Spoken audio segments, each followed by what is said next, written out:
Hello, Vietnam Nomad Fest. Firstly, I just want to say it's such an honor for me to be here. Thank you so much, guys. My name is Divyaksh Shea, or Divi for short, and it's an honor for me to be here because I'm representing my family. This is our ancestral land where we've turned into a nomad village, and it's also an honor to be one of the only Indian origin speakers here because India is not on the mainstream nomad map, and my community and I are here to change that. But today, I'm really here to talk to you about a business need, which is how a community can actually help you with your business, with sales, with word of mouth, with impressions, and with a lot of magic that comes, which can never be scripted. So firstly, who am I, and why am I here talking about community to you? Well, I grew up like Mowgli in my underwear climbing trees in the rainforests of South India, and it's that same sacred land where I grew up for 7 years, which we've now converted into a nomad village and where you are now welcome. Right? But when I grew up, I then moved on to Australia. And at Australia, I was very lucky to be one of the founding members of Uber Australia and New Zealand. We launched Uber in Australia. No one knew what it was. We had to explain it. It was a vibe. And in this photo over here, you're seeing me onboard the first few drivers of Brisbane, Australia, and explain to them, what is this Uber I see all over the news? So there was quite a bit of experience there, especially then growing into the community management lead for Uber Australia and New Zealand. So I've been in rooms with angry drivers. I've heard them kind of like put all their complaints to me and then have to leave that room with a positive resolution kind of note. And that's a process called storming and forming. We can vibe about it over drinks if you like. After that, after 5 years there, I decided to leave everything I had in order to get into a camper van and chase my love for sound and for music. And I then got the bug of nomad life. So that was my audio nomad journey, which then took me to India, where I backpacked for 2 years solo and continued to produce the album that I wrote in that van. That van's name was Spoons. God bless you, Spoons. And I backpacked India. So the reason I'm sharing all of this with you is to show you that I've had some experience in community management in the professional setting that I can now use at the nomad village that I'm running without the need of Uber's legal and policy team on my back. So I can really run it like I'd really love to. So in today's talk, I'm going to give you an overview of community management. What is a community? What are 3 core beliefs that I believe every good community manager should have to run a healthy community?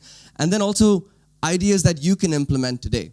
And in the middle, I'm going to tell you the story of the Jungli Community and examples of how we're using those values of community management that I'm going to talk to you about. All right? So number 1, what is a community? We all share this word around a lot. This is my favorite definition so far. A community is a group of people with shared values. That's it, right? So if I was to define my community, for example, which is called the Jungli Community, based around the nomad village we run called Jungli the Nomad Village, our community has a very simple shared value. We love to work and create from beautiful places.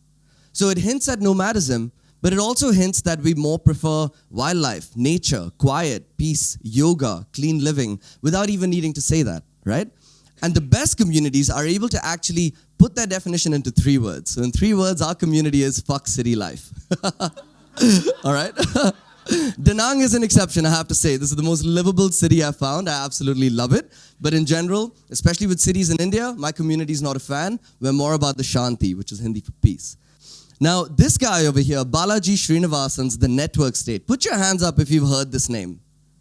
No? Oh my God, amazing, because this is the work happening right here in Asia. He is the leader in the community space, and he's written a book called The Network State, which is the futurist view on what communities could become. What if communities could become countries? He's actually crowdfunded an island in Singapore using cryptocurrency from his community to build the network school. So if you're interested in a deep dive in community management and like the real technicalities and how far it could get, check him out. Number 2, I believe every brand can have a community. I meet a lot of people that are like, well, I don't know if it's for me. I'm a traveler, or I'm a designer, or I'm a LinkedIn marketer. How can I also have a community? I believe everyone can. Here are 3 examples of different brands. 1, my good friend Daniel Mamba Odoy from Australia started as a smartphone storyteller. Someone that coaches people on how to make videos on their smartphones, has grown into someone through his newsletter, through his free masterclasses, free Instagram videos where he provided value. Because in a community, you have to provide value. You have to give deposits to then take a withdrawal. He did that, and now he teaches people how to productize their services and his business is booming. That's more the classic solopreneur, creator kind of community you might have heard about. And if you're a designer, a musician, or someone with a personal skill, you might be going down that road yourself. Second, Airbnb hosts. This is a really interesting example for anyone over here that runs a co-living or any kind of living space. Hosts around the world with Airbnb have similar problems, like they believe the cleaning fee should be reviewed. And they write into Airbnb thinking no one else has told Airbnb about this problem. But of course, Airbnb gets this problem all the time and they know it. So how do they solve it? Very clever. A simple page where hosts can write their problems and other hosts can upvote it. So what happens? Immediately the hosts feel heard. They know that Airbnb knows, and Airbnb knows that they know.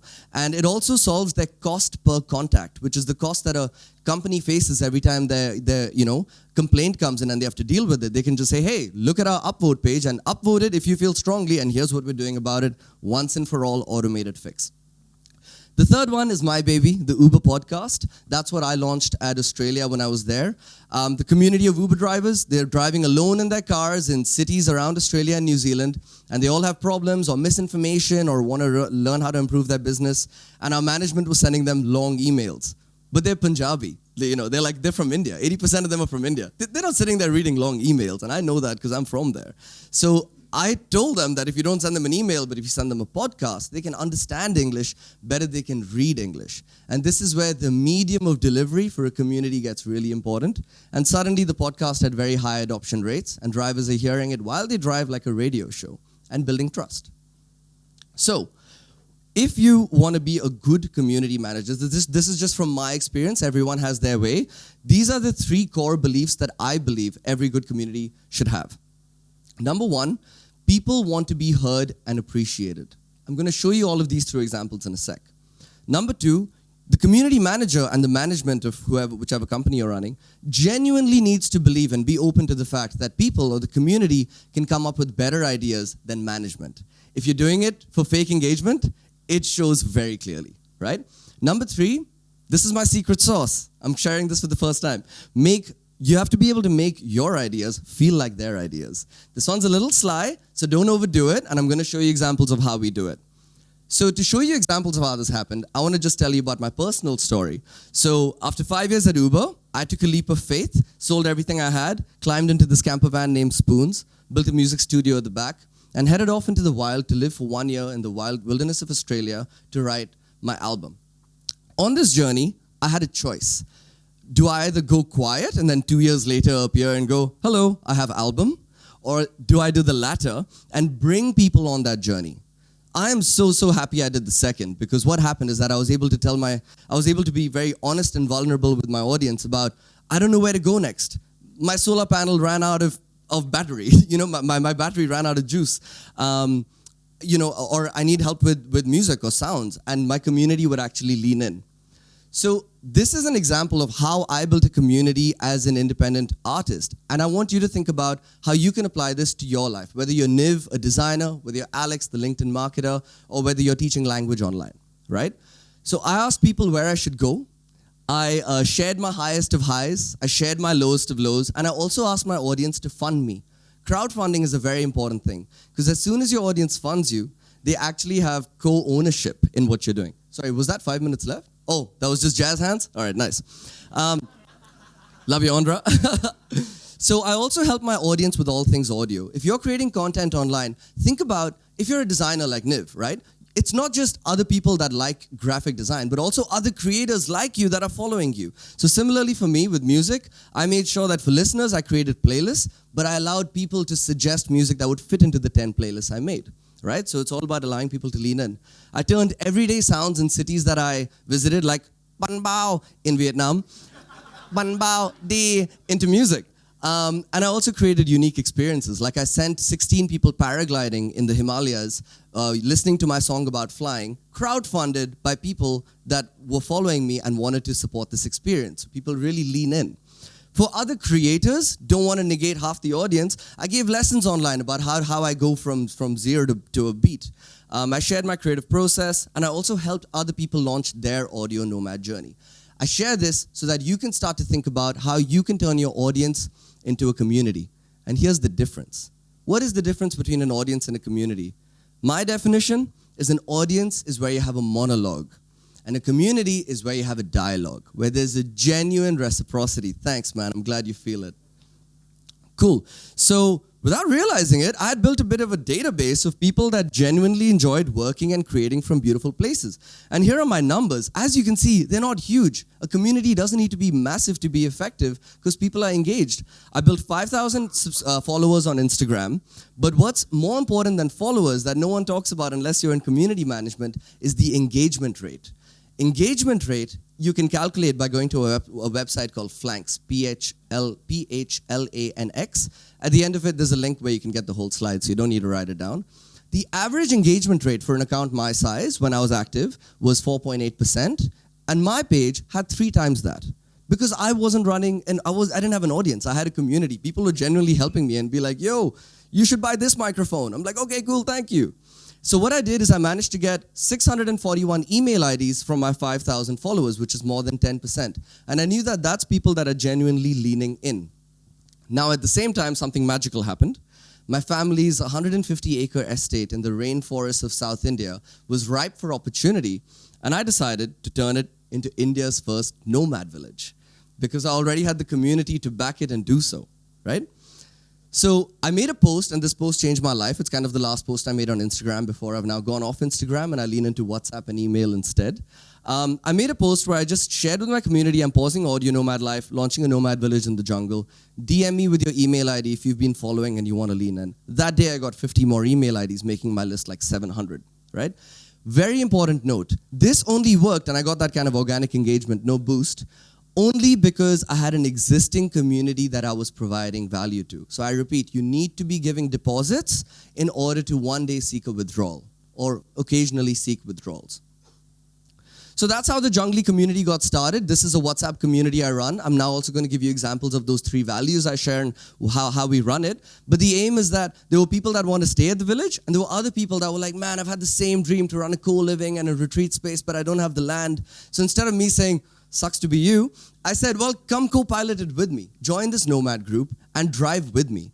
So another thing that we do is every joiner, there's a problem on WhatsApp, I'm sure you know, they can't see the previous messages. So they have no context. So what we did is an unlisted YouTube channel with basic videos about how we got here, where we're headed, and also what the group is for and not for, right?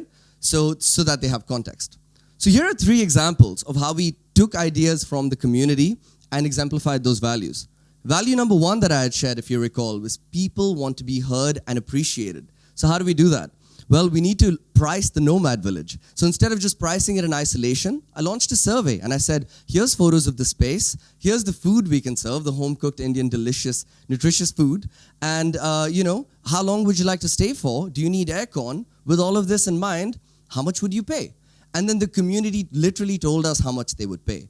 And then what's important is you close the loop with them by giving a deck or a slide deck of the survey insights and say that, thank you, your input was a really big factor in how my family and I considered our pricing model. So what happens? People feel heard and appreciated. Now, even if they say, I'm only going to pay 500 rupees a night, and you're like, I want to charge 3,000 rupees a night, you don't have to worry too much because you have the data, you're uncovering new insights, and at the end of the day, people appreciate that they got to have a vote. Example number 2. People can come up with better ideas than us. So 50% of my community wanted a gym, as per a survey. As you can see from me, I'm a yoga and swimming guy, not a gym guy myself. And so I don't know what should go into a gym. So I just asked my WhatsApp community in a poll, hey, what do you guys want in a gym? And they told us what's most important rather than me buying things that they don't need. So this is a more organic way to get to product market fit. Just ask the audience, right? This is a little pro example that I'm sharing, which is a pro trick I learned at Uber through all my community management training I did with some people in the States called closing the loop. It's super simple and I don't see enough people doing it. So closing the loop is when a community member gives you an idea, right? Such as, hey man, you really need to get those office chairs in the co-working space downstairs. And then when you buy those office chairs, you shout them out in the community. And you don't just say, Jungli got office chairs. You say, thanks to community member Praveen, we prioritized getting office chairs ASAP. They're in the house. And it always gets a lot of love. And imagine how Praveen feels. He put those office chairs there. When Awilda from New York says, you need binoculars so that we can watch the hornbills at sunset from your balcony, and you buy those binoculars, you say, thank you, Awilda. Thanks to you, we now have binoculars at the Nomad Village. Even when a guy says, hey, can I know where the hot tap is, can you color the hot tap with red and the blue tap with gold, a simple thing that we had missed out on? We do it, and then we just one-on-one thank him, and he's like, yo, that's so thoughtful of you. So this is something that really makes people feel not just heard and appreciated, but a part of the journey and gives a sense of co-ownership. Last example for you. Make our ideas feel like their ideas. This is one that is a dangerous trick because it's very powerful, so please use this with care. As you can see, I had shared a roadmap where I said that at some point I want to launch a Jungli podcast because that's my background. Now, not everyone's going to read all your comms. So in May, my friend Bunty said, Div, you should launch a Jungli podcast. Now, you have two options when you're in that situation. You can either say, yeah, thanks, already thought of it. Or you can say, hey, Bunty, thanks, that's a great idea, and help her build on an existing idea, right? So she actually expanded by saying it should be about nomadic lifestyle insights, how people make money while they travel on the road, and she gave the topics. So you just give her the credit that she came up with the idea. So a few weeks later, when I launched the Jungli podcast, we're now 5 episodes in, I say, thank you for this awesome idea, Bunty, right? It's a very simple trick that allows whatever you're doing to still feel like a win for the community, right? So the business impacts and why this is good, why you'd want to do all of this and go through all of this effort, people get co-ownership. They feel like your wins are their wins. People come home and they're like, I've always feel like this has been my home. It's a beautiful feeling. Number 2, they have social currency. Jungli is a bit of a secret. Being our ancestral home, we're not on Instagram, we're not on booking.com. We're just on this WhatsApp group, email newsletter, and strategic outreach like being here at Vietnam Nomad Fest. So when members of my community are with friends and those friends are like, I want to go break and like have a workation somewhere or like really be immersed around beautiful wildlife, then they go, hey, do I know a place for you? And they feel like they're in on a little secret. Number 3, the community takes on a life of its own. This is my most favorite part. We have a lot of badass women in Jungli, in the community, and they said, hey, Dev, it would be great to have a subgroup in the community for solo female Junglis. Women helping women travel India, because we all know that's a pain point that's spoken about a lot. And so I'm really proud to say that today we have more than 70 girls, badass women in the solo female Junglis chat, and they are actively helping more women explore India for the first time. Guys, that's all from me. I want to keep it short and sweet, and I hope this packed in a lot of value for you. If you like, you can take a photo of this page, because this is a one-pager. If you are starting a community, or if you don't yet have a community and you want to get started, all the way from, 0 to hero, how to do it. But step 1, if you don't have a community, because I didn't talk about it, being invite the 20% of your audience that already give you 80% of your business, or 80% of support in forms of likes and love. And trust me, the community will start to grow from there if you use these 3 principles. Oops. Awesome. Thank you so much. So that's my time. Really appreciate it, guys. It's a lot of fun being here. Just a couple of things to close off. There is a QR code at the bottom if you are interested in either joining the community and being a passive watcher so that you can use kind of our tactics and see how our community is run in order to use the same in yours. You can just go ahead and subscribe to our email newsletter over here, and you'll get a link to apply to join the community. And you'll also tonight get a link to the slides if you put your email in that box, because there's a lot of resources and links that I've put in these slides that could be useful to you. And happy to answer any questions if anyone has any. That was what I was going to say. Anyone have any questions? All right. Thank you for the lovely presentation. Thank you. So my question as follows. You mentioned a lot of positive interaction with your community. Yes. But what if someone from the community presented an idea, but the community didn't like it? How do you deal with that?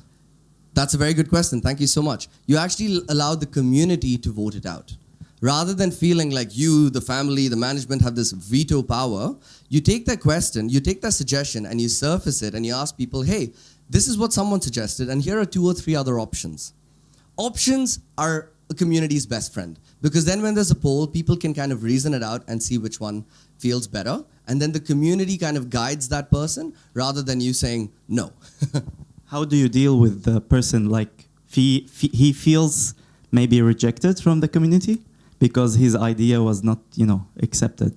That's again a great follow-up. the end of the day, you still have to understand that even no matter what a sweet, harmonious community you're running, you're not going to please everyone and you're not going to get everything right. There's always going to be that 1% of kind of unreasonable person or person that, wants to play victim and feel like, oh, their idea didn't get selected.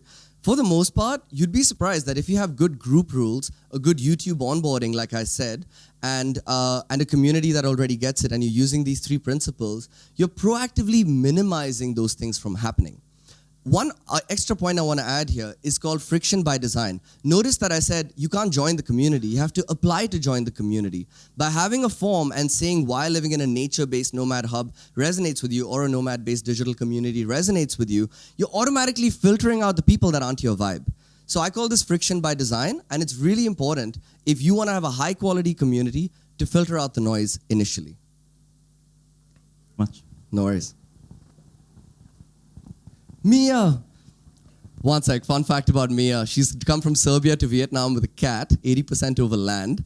She was in Pakistan. She tried to come to India, crossing the border to experience Jungli, but then unfortunately her luck ran out because Pakistan and India aren't exactly the best of friends. And she then had to fly to Bangkok. So Mia, with that context, please ask your question. I really tried my best to get there. I know, I believe you were texting. I was at the border with the cat trying to be as cute as possible. She's and they were like, incredible. no. Tell me, Mia. So my question is actually about your community. So there's all kinds of different communities and co-living scenarios. There's like intentional living, people who are like, oh, we do everything together and all of this. So I'm curious, like, how you sort of create the dynamic of your community. Like, did it just naturally evolve, or? Yeah, that's a really good question. It has been co-created in consultation with the community. And one thing I found a lot of our initial founding members in the community vote is that there are enough places with full schedules, right? And in India, there's also a lot of ashrams with these retreats, with these places where it's like a nice place to live for cheap, but you got to do this and you got to do that. So what most people wanted is the currency of time. So what we've done at Jungli is an empty schedule. You are allowed to use your time, whether you want to spend it for rest, creation, or deep work.